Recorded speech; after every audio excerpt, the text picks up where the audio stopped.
Assalamualaikum warahmatullahi wabarakatuh. Perkenalkan, nama saya Diana Anwar, NIM B2206082, kelas 01A Mamuju Tengah. Mata kuliah praktik profesional bidan.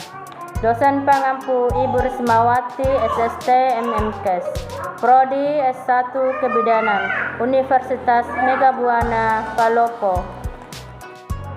Nah, pada kesempatan ini saya akan membahas mata kuliah praktek profesional bidan dalam topik aspek perilaku sosial budaya dalam kebidanan yang meliputi kehamilan, persalinan, nifas, bayi baru lahir, dan KB. Berikut penjelasannya. Apa itu aspek sosial budaya?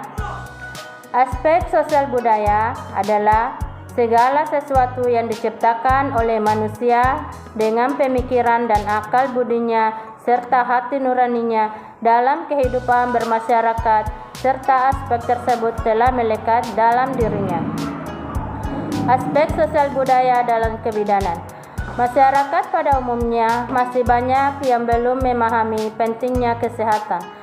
Hal ini bisa dikarenakan oleh tingkat pendidikan, adat istiadat, budaya, serta mitos tentang cara mengobati masalah kesehatan mereka.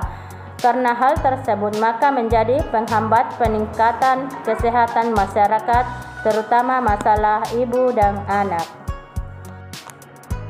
Aspek perilaku sosial budaya yang berkaitan dengan kehamilan. Contohnya, pertama, ibu hamil melakukan ritual upacara selamatan 7 bulanan yang dilakukan pada kehamilan pertama pada seorang wanita, yang bertujuan untuk memberi ketenangan jiwa bagi calon ibu yang belum pernah mengalami peristiwa melahirkan. Kedua, ibu hamil pantang makan dengan menggunakan piring yang besar karena khawatir bayinya akan besar sehingga akan mempersulit persalinan. Dan memang selain ibu yang kurang gizi, berat badan yang dilahirkan juga rendah. Tentunya hal ini mempengaruhi daya tahan dan kesehatan si bayi. Aspek perilaku sosial budaya yang berkaitan dengan persalinan. Contohnya, minum madu dan telur dapat menambah tenaga untuk persalinan. Madu tak boleh sembarang dikonsumsi ibu hamil. Jika BB-nya cukup, sebaiknya jangan minum madu karena bisa mengakibatkan overweight. Bukankah madu termasuk karbohidrat yang paling tinggi kalorinya? Jadi, madu hanya boleh diminum jika BB-nya kurang. Begitu berat badan naik dan dari batas yang ditentukan, sebaiknya segera hentikan. Demikian juga dengan telur. Pada dasarnya, selama telur itu matang, maka tidak akan berbahaya bagi kehamilan. Hal ini disebutkan karena telur banyak mengandung protein yang dapat menambah kalori tubuh. Aspek perilaku sosial budaya yang berkaitan dengan bayi baru lahir. Contohnya, bayi harus dibedong dengan ketat agar kakinya tidak bengkok. Pada kenyataannya, membedong bayi dengan ketat tidak ada hubungannya dengan bentuk kaki.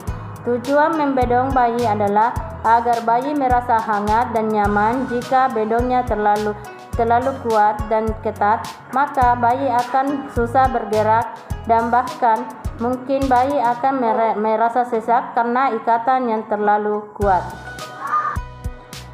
Aspek perilaku sosial budaya yang berkaitan dengan ibu nifas. Contohnya, ibu yang dalam masa nifas dilarang tidur siang. Pantangan yang satu ini kedengarannya sangat keterlaluan. Bayangkan, meski ngantuk setengah mati lantaran sering terbangun malam hari karena harus menyusui dan menggantikan popok si kecil, si ibu tidak boleh tidur siang. Menurut Hairul Shah, tidur berkepanjangan memang mengundang proses recovery yang lebih lambat. Makin lama berbaring, makin besar pula peluang terjadinya tromboli atau pengendapan elemen-elemen garam. Aspek perilaku sosial budaya yang berkaitan dengan KB. Contohnya, Pil kontrasepsi dapat menyebabkan kegemukan. Pil kontrasepsi tidak menyebabkan kenaikan berat badan, tapi wanita dengan indeks massa tubuh di atas 40 kg tidak boleh disarankan untuk menggunakannya. Bagaimana peran bidan terhadap perilaku sosial budaya dalam praktek kebidanan? Menjadi seorang bidan desa dan ditempatkan pada desa di pelosok masih tinggi menjunjung adat istiadat dan mitos-mitos yang ada dalam masyarakat, sehingga bidan harus bekerja keras karena masyarakat lebih mempercayai mitos daripada nakes, dan mereka sangat mempercayai dukun untuk menolong persalinan dan mengobati penyakit mereka. Padahal persalinan dengan bidan sangat riskan terhadap infeksi.